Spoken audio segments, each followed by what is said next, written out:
Kasus kelainan bawaan trisomi 13 atau sindrom Patau. Meskipun ini kelainan yang jarang dan cukup sulit terdiagnosa, namun kondisi ini akhirnya terdeteksi karena kelihatan sekali dari awal trimester pertama, ini masih 12 minggu. Di mana bayinya sudah tampak bengkak ya, jadi sisi-sisi di sekujur tubuhnya itu kulitnya itu seperti melepuh, membengkak, terisi cairan. Ini kasus yang kita namakan hydrops fetalis.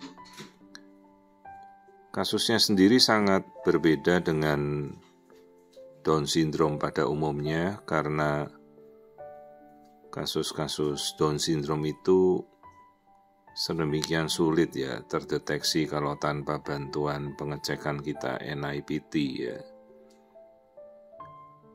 Jadi kalau pada Down syndrome kita melihat tengkuk yang tebal atau tulang hidung yang absen, tapi kadang-kadang tulang hidungnya bisa juga terlihat, tengkuknya tidak terlalu tebal, ternyata Down syndrome. Kalau dalam kasus yang kali ini sangat mencolok, jadi bagian tubuhnya semua kulitnya membengkak, terisi air ya, sampai melempung begitu. Ini yang saya tunjuk, ini air semua di sekujur, jadi kulitnya seolah-olah terangkat dari lapisan tubuhnya ya, jadi bayi ini seolah-olah membengkak. Sementara kita tidak melihat hidung, jadi bagian hidung yang saya tunjuk ini seolah absen, sama sekali absen, tidak terbentuk. Ya, kemudian nanti kita akan lihat otak, ternyata bagian otak juga tidak terbentuk sempurna.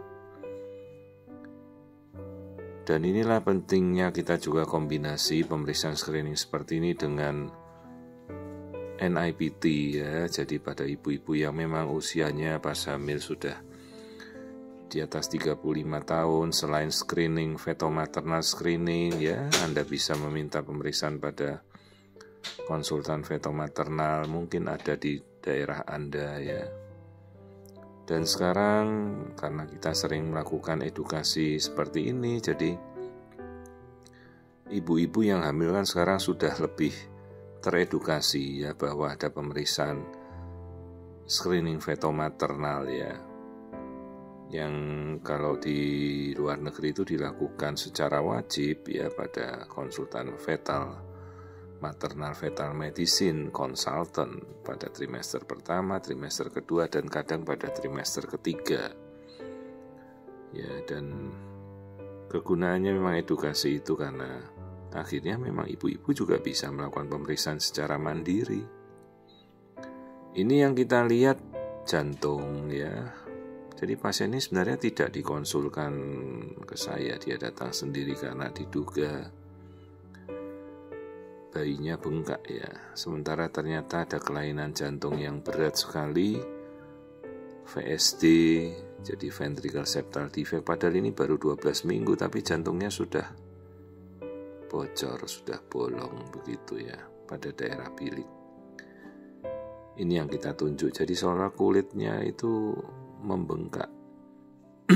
Kelamin ini yang kita lihat kemungkinan bayi kelamin laki-laki ya, tapi ya itu tidak berpengaruh apapun karena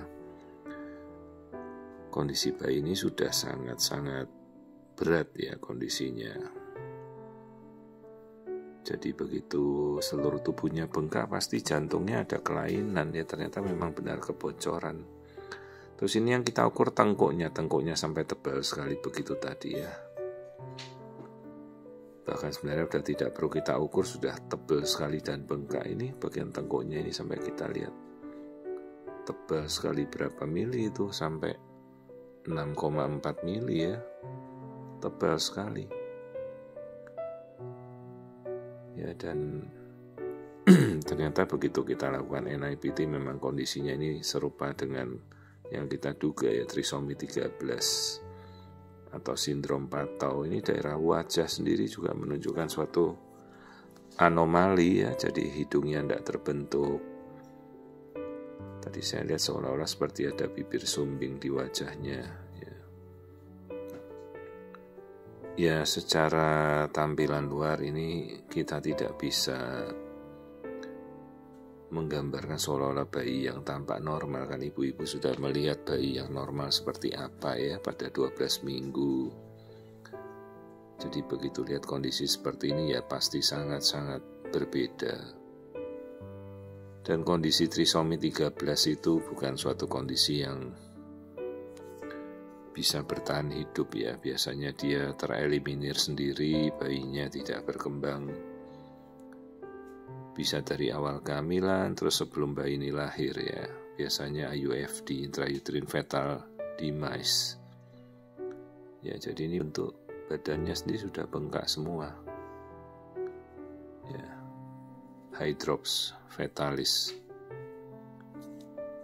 Pemeriksaan NIPT atau cek genetika itu kita bisa melakukan dari ambil darah ibunya ya. Di dalam darah sudah ada DNA-nya si bayi ini. Dan sekarang sudah sangat-sangat terjangkau. Jadi kalau ibu-ibu sudah mengerti bahwa pemeriksaan NIPT itu tidak sampai dari 2 juta rupiah, sekarang sudah berkisar antara 1,6 ya, 1,6 jutaan itu sudah mungkin bisa ya untuk NIPT dasar di provider NIPT di tanah air ya. Dan sekarang memang kita berjuang NIPT itu bisa masuk ke Indonesia dengan lebih murah, lebih cepat dan lebih akurat ya. Kurang dari 10 hari itu hasilnya bisa kita ketahui.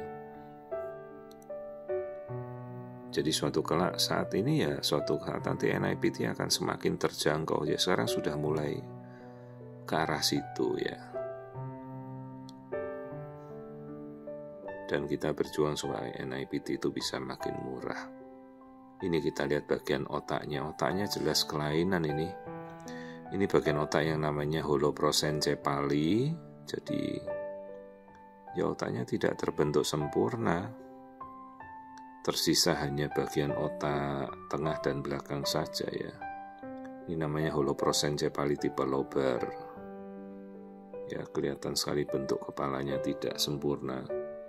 Kalau kita lihat di awal kehamilan itu kan selalu harus ada gambaran kupu-kupu ya, di tengah otak ini tidak terbentuk.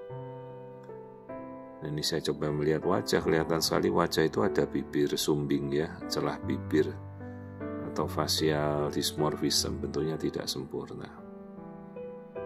Ya, keseluruhan dari janin ini tidak sempurna bentuknya. Pertanyaannya apakah ini bisa bertahan hidup? Mungkin selama dalam kandungan ya, tapi karena tadi kita sudah lihat jantungnya bocor ya, dengan bayi yang bengkak, kemungkinan ya bukan kita mendahului, tapi biasanya itu dari bulan kelima dia sudah tidak bertahan ya. Apalagi dengan kondisi hidrops bengkak seperti ini. Jadi hasil genetika menunjukkan ini adalah trisomi 13 atau sindrom Patau. Jadi ibu-ibu perlu tahu sindrom-sindrom yang paling fatal itu trisomi 21, 18, dan 13 ya. Dan itu kita bisa melakukan pemeriksaan NIPT, sekalipun kita juga melakukan screening USG akan lebih baik. Dan NIPT sudah sangat-sangat terjangkau ya. Untuk pemeriksaan NIPT dasar cukup melihat kelamin, trisomi 21, 18, 13 itu mungkin sudah sekitar di bawah 2 juta ya. Sekarang mungkin sekitar 1,5 itu sudah bisa terjangkau pada provider tertentu. Namun tetap ibu-ibu harus memastikan pemeriksaan screening ya seperti ini. Maka itulah pentingnya saya berusaha untuk mengedukasi ya ibu-ibu bahwa ada pemeriksaan feto-maternal consultant ya. Jadi pemeriksaan ibu bisa lakukan pada dokter kandungan, tapi juga bisa ibu meminta untuk dikonsulkan pada feto-maternal, dan itu hak Anda ya. Anda bisa lakukan pemeriksaan mandiri, atau mungkin kalau dirujuk, ataupun kalau Anda tidak dirujuk, Anda menghendaki pemeriksaan feto-maternal, Anda bisa mencari konsultan feto-maternal di kota Anda.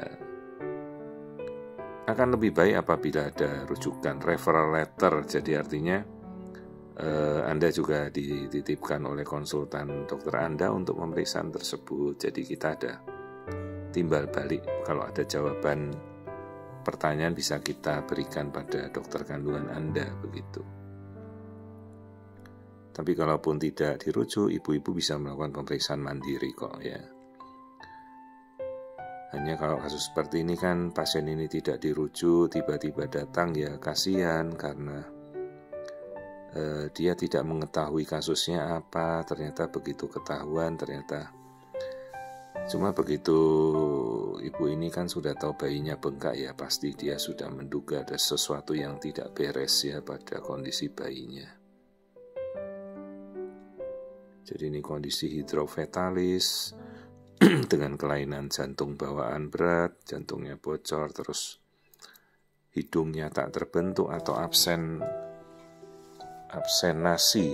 nasal ya, nasal pun tidak ada. Bentuk wajah dysmorphism, tadi ada bibir sumbing, celah bibir.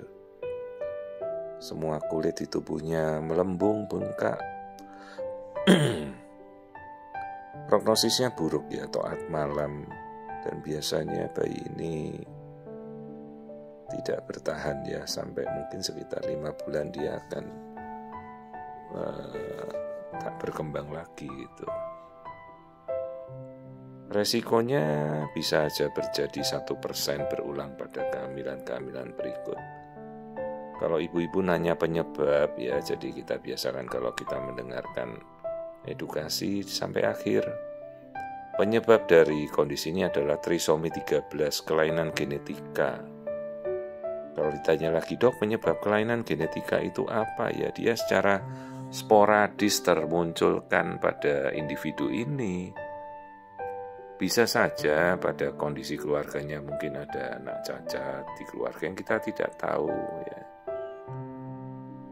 Maka dari itu ya, sebelum menikah kita harus selalu juga bertanya pada pasangan masing-masing ya. Apakah ada riwayat keluarga yang mungkin bayinya cacat, ya itu juga perlu menjadi pengetahuan kita sebelum menikah ya. Jadi ini murni pada janin, kelainan genetika, ya bisa juga pada usia ibu yang mungkin sudah relatif di atas 35 tahun ke atas, ya itu bisa menimbulkan kondisi kelainan juga pada janin. Genetikanya jadi tidak baik ya, jadi ini kasus trisomi 13.